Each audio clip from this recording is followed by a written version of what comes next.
Kemudian yang berikutnya, setelah dia berdiri ya, dengan bersandar seperti itu, maka dia melakukan rakaat yang kedua dan membaca Al-Fatihah setiap rakaat, ya kan? Baca Al-Fatihah setiap rakaat dan juga ta'awudz pada setiap membaca Al-Fatihah, membaca isti'adzah. Membaca isti'adzah ini pada setiap rakaat.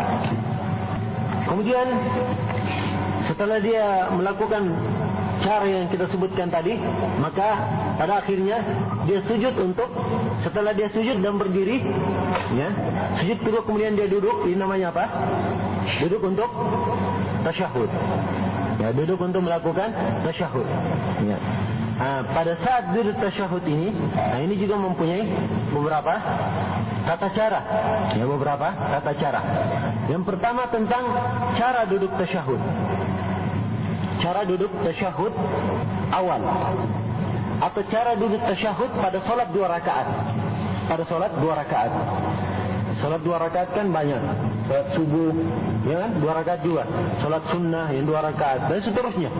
Ya, apabila solatnya 2 rakaat, maka contoh yang dicontohkan oleh Rasulullah sallallahu alaihi wasallam dalam 3 hadis, bukan dalam 1 hadis, dalam 3 hadis, dari hadis Wa'il bin Hujr riwayat Imam An-Nasa'i, dan juga dari hadis Abdullah bin Zubair riwayat Ibnu Hibban, dan dari hadis Abi Humaid As-Sa'idi dari riwayat Abdul Razzaq dengan sanad yang sahih menyatakan bahwasanya Nabi sallallahu alaihi wasallam apabila beliau melaksanakan salat 2 rakaat, maka beliau membentangkan, menidurkan kaki kirinya dan menancapkan kaki kanannya, yaitu duduk istirash. Dipahami? Dengan duduk istirash, dengan cara yang seperti sama tadi dengan cara duduk antara 2 sujud, ya, antara 2 sujud. Nah, setelah duduk istirash, kemudian letak tangan ini di mana? Di duduk istirash, ya, pada tasyahud kedua. Ada 3 riwayat yang menjelaskan letak tangan ini, ya. Satu riwayat mengatakan tangan ini diletakkan di atas kedua paha. Tangan kanan di atas paha kanan, tangan kiri di atas paha kiri. Ini cara yang pertama. Kemudian cara yang kedua, ada riwayat yang mengatakan tangan kanan diletakkan di atas lutut kanan dan tangan kiri diletakkan di atas lutut kiri. Paham sampai sini? Dan cara yang ketiga, tangan kiri diletakkan di atas lutut kiri, tangan kanan diletakkan di atas paha kanan. Beda enggak? Beda kan? Ya. Ini 3 cara dan semuanya di dalam hadis yang sahih. Riwayat Imam Muslim dari hadis Abdullah bin Zubair dan dari hadis Ibnu Umar, dan juga di dalam riwayat Bukhari dan Muslim dari hadis Abi Humaid As-Sa'idi dan lain-lainnya menjelaskan tentang tata cara ini. Ya. Jadi boleh dengan 3 cara ini letakkannya.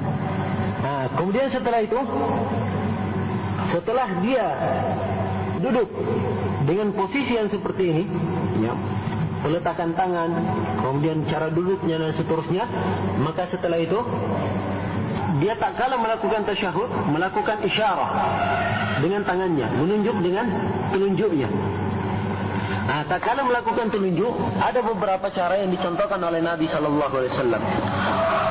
Cara beliau, ya, melakukan telunjuk.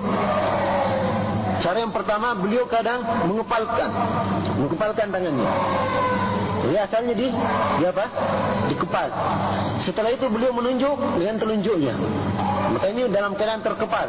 Yang lainnya masih dalam keadaan terkepal. Dipahami sampai sini? Ini cara yang pertama. Saya ulangi, cara yang pertama, seluruh jari-jari dikepalkan. Ya. Kemudian setelah itu telunjuk menunjuk. Yang lainnya tetap dalam posisi terkepal. Dipahami? Ini cara yang pertama. Cara yang kedua, jari kelingking, kemudian jari manis, ya. 2 jari ini dikepal, gitu. Hah? Atau dilipat? Ya, dilipat atau dikepal lah. Ya, setelah itu jari tengah dan ibu jari ini membentuk lingkaran. Dipahami? Nah, bisa seperti ini. Kemudian jari telunjuk menunjuk. Nah, ini posisi tasyahud, memberikan telunjuk dengan dua cara ini. Bisa dengan cara ini, bisa dengan cara itu. Pilih salah satu dari dua cara itu, yang mana yang disukai, dan digantikan dilaksanakan secara berganti. Nah, kemudian posisi telunjuk, ya, telunjuk ini apakah digerak-gerakkan atau tidak? Ya. Karena para ulama berbeda pendapat. Ada yang mengatakan telunjuk tidak digerakkan, dan ada yang mengatakan telunjuk digerak-gerakkan, ya. Dan ada yang mengatakan, ya, mengkompromikan antara dua pendapat. Kalau dalam keadaan membaca zikir tidak digerakkan, tapi kalau berdoa digerak-gerakkan. Nah, dipahami yang sini? Ya. Nggak usah disebut semua ulamanya, ya, sekarang yang berpendapat seperti itu. Kalau ulama mutakhirin, ya, seperti yang tidak menggerakkan, ya, itu banyak. Ya, Syekh Bin Baz, kemudian Syekh Mukbil, ya, dan sekira seluruh ulama Yaman, ya, tidak menggerakkan. Kemudian yang menggerakkan Syekh Al-Albani, ya, Syekh Rabi', kemudian murid-murid beliau berdua. Ya. Kemudian menggabung antara dua perkara, ya, adalah Syekh Ibn Utsaimin, ya, dalam syarah Zadul Mustaqni', Syarh Al-Mumti', beliau menjelaskan bahwasanya mudah untuk mengkompromikan antara dua hadis ini, yaitu digerakkan tak kalau berdoa. Adapun kalau membaca bukan doa, maka tidak digerakkan. Karena itulah dengan dua hal ini hadis ini bisa dikompromikan. Ya. Tetapi tentunya para ulama berselisih pendapat karena memegang adillah tentunya, ya kan? Nah, maka adillah yang perlu kita bahas, dan dari situ kita menentukan yang mana yang kuat dari tiga pendapat ini. Kalau kita melihat dalil pendapat yang pertama yang mengatakan tidak menggerakkan, ya, atau pertama yang mengatakan menggerakkan dulu, ya, kita bahas dulu yang menggerakkan atau tidak menggerakkan, ya kan? Kalau misalnya ada dalil dari salah satu dari dua belah pihak yang lemah, maka tentunya tidak kita perlukan pendapat yang ketiga yang mengatakan perlu dikompromikan, sebab ada yang kuat dari salah satunya, ya kan? Nah, adapun yang mengatakan menggerak-gerakkan tangan, maka mereka berlandaskan dengan hadis yang diriwayatkan oleh Imam Ahmad, Nasai dan lain-lainnya, ya, dari jalan Zaidah bin Qudamah, dari Asim bin Qulaib, dari ayahnya Qulaib bin Shihab bin Majnun, dari Wa'il bin Hujr, dari Wa'il bin Hujr. Di situ disebutkan bahwasanya Nabi SAW, kata Wa'il bin Hujr, saya benar-benar akan melihat bagaimana caranya Nabi SAW salat. Maka disebutkan di situ pada saat terakhir disebutkan oleh Wa'il bin Hujr, kemudian beliau menunjuk dan menggerak-gerakkan jarinya berdoa dengannya. Nah, di sini dalil yang mengatakan menggerak-gerakkan jarinya. Dipahami? Nah, ini dalil bagi orang-orang yang mengatakan menggerak-gerakkan jarinya. Akan tetapi hadis ini, ya, dari jalan Zaidah bin Qudamah ini adalah hadis yang lemah. Hadis yang lemah. Sebab Zaidah bin Qudamah menyelisihi 15 orang rawi yang lainnya. 15 orang rawi yang lainnya meriwayatkan dari Asim bin Qulaib dan tidak menyebutkan menggerak-gerakkan jari. Tidak menyebutkan menggerak-gerakkan jari. Ya, dipahami? Ya, dalam kondisi yang seperti ini, para ulama, para muhadditsin itu menghukumi hadisnya adalah hadis yang syadz, hadis yang lemah dan tertolak. Ya, misalnya sekarang ini, anggaplah saya sekarang lagi berbicara di sini, atau saya lagi melakukan pekerjaan, saya minum sambil saya minum. 15 orang atau 16 orang murid saya, 16 orang. Nah, jadi dalam permisalan yang saya sebutkan tadi, saya di sini minum air, dan ketika saya minum dihadir 16 orang. Setelah lepas pertemuan, ya, maka orang-orang ini mengisahkan tentang saya. 15 orang mengatakan oh minum air saja. Yang satu orang dia bersendiri mengatakan minum air dan makan roti. Ada tambahannya, makan roti. Ya. Nah, di sini kata makan roti ini ada perlu perbincangan kan? Bisa nggak diterima perkataan dia? Nah, seperti itu keadaannya dalam hadis ini. Jadi seluruh para rawi meriwayatkan dari Asim bin Kulayb dan tidak menyebutkan menggerak-gerakkan jari. Justru satu ini meriwayatkan dan menyebutkan bahwa Nabi SAW menggerak-gerakkan jari. Ini menunjukkan lemahnya hadis tersebut. Bukan cuma dari jalan Wa'il bin Hujr. 7 hadis yang lainnya dari sahabat yang lainnya semuanya mengisahkan tentang cara salat Nabi SAW dan tak seorang pun yang menyebutkan Nabi SAW menggerakkan jari. Maka kalau sunnah ini adalah sunnah yang diterima atau sunnah yang dikerjakan oleh Nabi SAW, tentunya akan dinukil oleh para sahabat yang lainnya saking terkenalnya, dan beliau mengimami para sahabatnya dengan menggerak-gerakkan jarinya. Maka ini menunjukkan lemahnya hadis tentang menggerak-gerakkan jari. Dipahami sampai sini? Ya. Adapun orang yang mengatakan tidak menggerak-gerakkan jari, ya, tidak menggerak-gerakkan jari, maka mereka berlandaskan dengan beberapa hadis. Ya, ada hadis Abdullah bin Zubair katanya, dan Nabi SAW tidak menggerakkannya. Nah, dan ini juga hadisnya lemah. Dan ini juga hadisnya lemah. Sudah kalau gitu lemah semua, apa yang mau dikerja? Kita kembali kepada asal. Asalnya di dalam salat tidak ada pekerjaan kan? Ya, tidak ada sesuatu yang dilakukan kecuali kalau ada nas. Ya enggak? Nah, sekarang ini asalnya jari adalah menunjuk. Kalau dikatakan menunjuk, ya, apalagi dalam hadis Umar radhiyallahu taala anhu dikatakan bahwa telunjuk itu lahiya asyaddu ala syaitan minal hadid. Telunjuk itu lebih keras, ya, terhadap syaitan daripada besi. Menunjukkan bahwa menunjuk tidak digerakkan, ya kan? Dipahami sampai sini. Nah, maka ini menyimpulkan kepada kita bahwasanya di dalam salat, ya, yang benar telunjuk itu tidak digoyangkan sama sekali. Tidak digoyangkan. Dipahami sampai sini? Nah, kemudian setelah telunjuk ini berisyarah, pertama letak telunjuk ini kemana? Apa ke atas, atau ke bawah, ke bumi, atau ke tengah, kemana? Ya, ini perlu diketahui di mana letak telunjuk ini. Ya. Ada sebagian hadis dari hadis Abdullah bin Zubair, ya, tetapi zahir sanadnya sahih. Zahir sanadnya sahih, akan tetapi di situ Ismail bin Ja'far, ya, bin Abi Katsir yang meriwayatkan dari Ibnu Abi Maryam amat meragukan riwayatnya. Ketika dia menyelisihi rawi-rawi yang lainnya seperti Sufyan bin Uyainah, kemudian Imam Malik, ya, dari para imam as-siqat, dan tidak menyebutkan menunjuk ke arah kiblat. Ya, maka telunjuk ini, ya, kita tunjuk dengan arah apa saja. Ya, yang jelas dia batasannya dia dianggap menunjuk. Ya kan? Dia dianggap menunjuk. Kalau turun begini itu tidak menunjuk namanya. Ada yang seperti ini, ya. Ini tidak menunjuk namanya. Yang dinamakan menunjuk itu seperti ini, ya.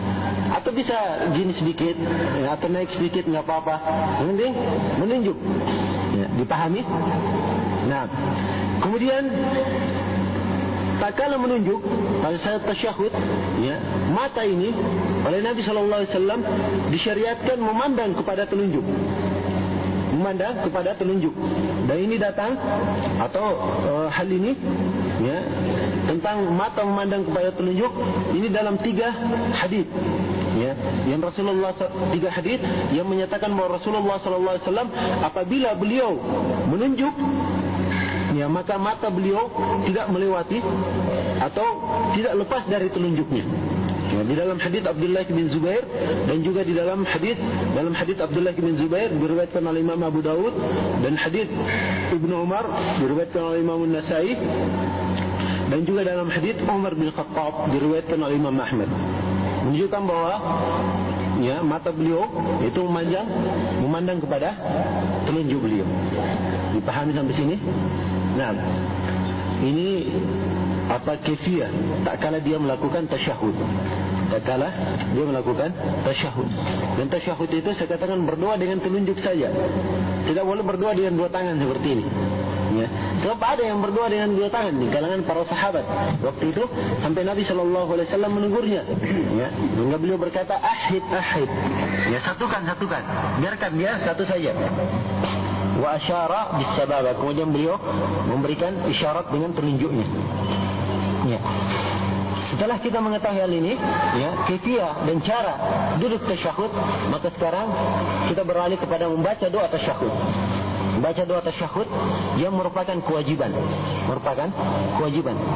Ya. Adapun doa tasyahud, ya, di sini banyak doa. Banyak doa di sini disebutkan oleh Syekh Al-Albani rahimahullah. Nah, ada doa caranya Ibnu Mas'ud, ada caranya Ibnu Abbas, ada Ibnu Umar, ada Abu Musa Al-Asy'ari dan seterusnya. Ya, bisa kita lihat sendiri.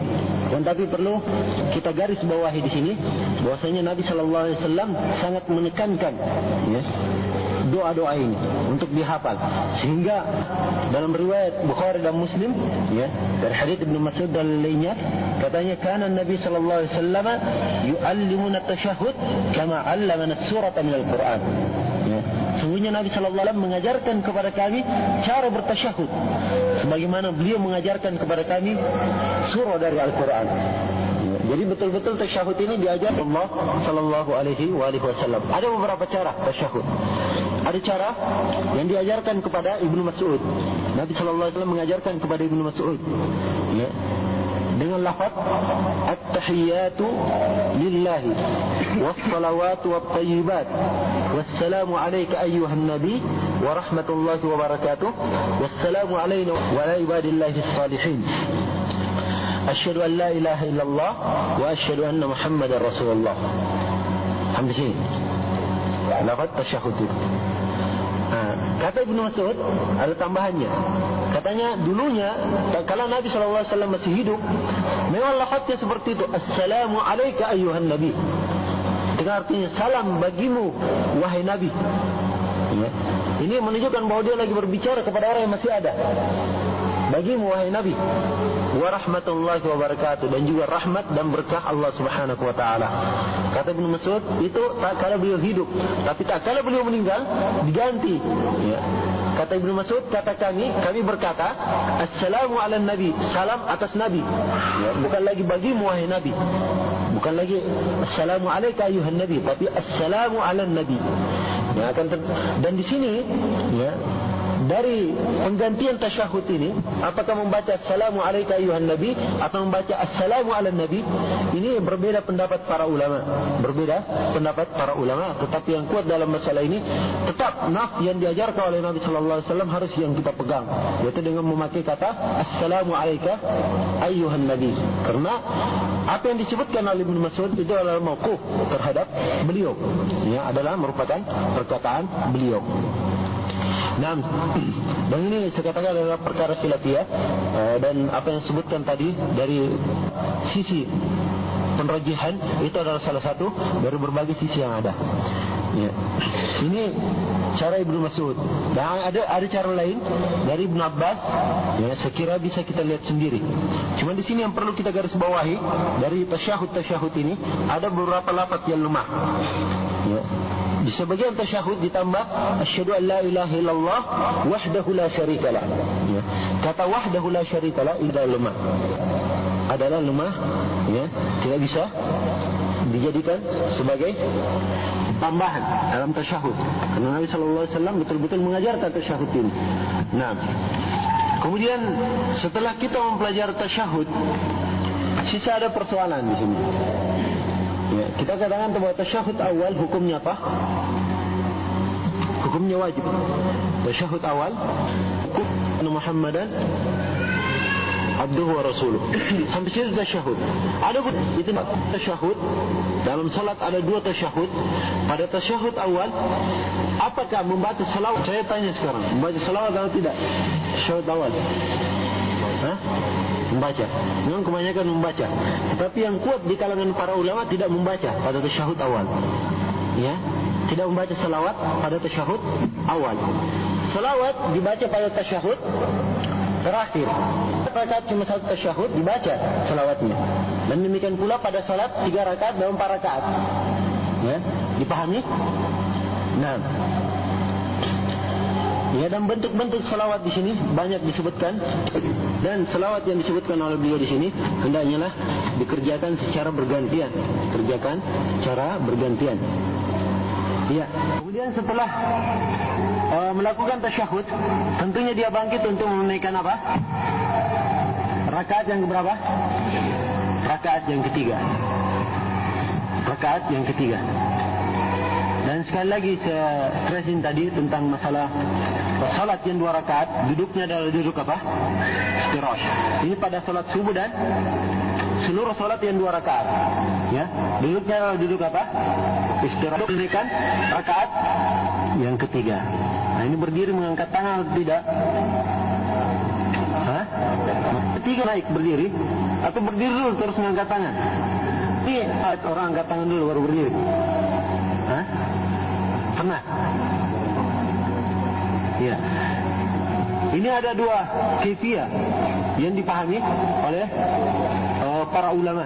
Akan tetapi yang kuat dari pendapat para ulama bahwasanya ya, sebagaimana di dalam nas hadits Ibnu Umar yang diriwayatkan oleh Imam Al-Bukhari dikatakan di situ wa idza qama, ya dikatakan wa idza qama min ar-rak'ataini rafa'a yadayhi. Dikatakan apabila dia telah berdiri dari 2 rakaat. Ya, telah berdiri.